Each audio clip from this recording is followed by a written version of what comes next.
എന്താണ് നിങ്ങളോട് പറയേണ്ടതെന്ന് എനിക്കറിയില്ല. ഞാൻ ഈ ഹാപ്പി പാർക്കിൻ്റെ സ്റ്റേജിൽ വന്നിട്ട് കേവലം 30 ദിവസം. ഇതിനു മുമ്പ് എൻ്റെ മൈൻഡ് എൻ്റെ കയ്യിലല്ലായിരുന്നു. ഞാൻ പല മേഖലയിലും പല തൊഴിലുകളും ചെയ്തു, പല സമ്പാദ്യങ്ങളും സമ്പാദിച്ചു. പക്ഷെങ്കിൽ എനിക്ക് എന്നെ തിരിച്ചറിഞ്ഞത് കേവലം ഈ 30 ദിവസം കൊണ്ടാണ്. അപ്പോൾ ഈ 30 ദിവസത്തിനോടിടയ്ക്ക് എനിക്കുണ്ടായ മാറ്റങ്ങൾ അത് നിങ്ങളോട് പറഞ്ഞറിയിക്കുക എന്നുള്ള ഒരൊറ്റ ലക്ഷ്യം വെച്ചിട്ടാണ് ഞാനിവിടെ വന്നത്. ഈ 30 ദിവസം കൊണ്ട് ഈ ഹാപ്പി പാർക്കിൻ്റെ ബഹുമാനനായ കരീം സാറിൻ്റെ മണി മൈൻഡ് സെറ്റ് എന്ന ഈ പ്രോഗ്രാമിൽ പങ്കെടുത്തതിൽ പിന്നെ ഞാൻ നേടിയ നേട്ടങ്ങൾ അത് പറഞ്ഞാൽ നിങ്ങൾ വിശ്വസിക്കും. കാരണം എന്താ വെച്ചാൽ നിങ്ങൾ അതിലൂടെ സഞ്ചരിക്കുന്നുണ്ട്. വളരെയേറെ നേട്ടങ്ങൾ എനിക്കുണ്ടായി.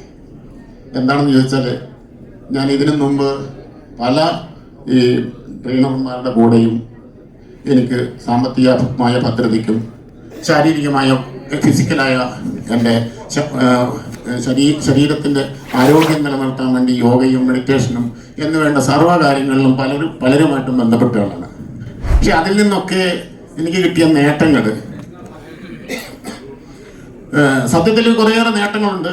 ആ നേട്ടങ്ങളുടെ ഒരു സ്പാർക്കാണ് ഞാൻ ഈ ഫ്ലോറിൽ എത്താനുണ്ടായ കാരണം അല്ലാത്തൊരാൾക്ക് ഇവിടെ എത്തിപ്പെടാനാവില്ല. പക്ഷെ എന്നിരുന്നാലും കരീം സാറ് പറഞ്ഞ ഒരു വാക്ക്, അഹം ലോകവും പുറം ലോകവും എന്ന ഒരു വാക്കിനോട് പറഞ്ഞു തന്നു. നിങ്ങളുടെ അഹം ലോകത്ത് നിന്നുകൊണ്ട് നിങ്ങൾക്ക് പുറം ലോകത്തെ സ്പർശിക്കാം. പുറം ലോകം എന്താണെന്ന് നിങ്ങൾക്ക് മനസ്സിലാകും. എന്നാൽ ഇപ്പോൾ അഹം ലോകത്ത് നിന്നുകൊണ്ട് ഞാൻ പുറം ലോകത്തു എത്തിയിരിക്കുന്നു. ഞാൻ അതിനെ പിടിച്ചിരിക്കുന്നു, കൈപ്പറ്റിയിരിക്കുന്നു. അത്രയേ ഉള്ളൂ ഇതിനകത്ത്. ഈ അഹം ലോകത്ത് നിന്നുകൊണ്ട് തന്നെ ഈ പുറം ലോകം ഇത്രയേ ഉള്ളൂ എന്ന് എൻ്റെ ഉള്ളിൽ എനിക്ക് മനസ്സിലായിട്ടുണ്ട്. അത് നിങ്ങൾക്ക് എല്ലാവർക്കും അറിയാവുന്നതാണ്. ഞാൻ വാചാലനാകുന്നില്ല. കരീം സാറിന് എപ്പോഴും ഞാൻ കടപ്പെട്ടവനാണ്. ഇനി എൻ്റെ ഈ ശ്വാസം അകത്തോട്ട് എങ്ങനെ എടുക്കുന്നു അതേ പുറത്തേക്ക് പോകുന്ന അത്രയും കാലവും ഹാപ്പി പാർക്കിൻ്റെ ചലനങ്ങളായിരിക്കും. അത്രമാത്രം എനിക്ക് പറയാനുള്ളൂ.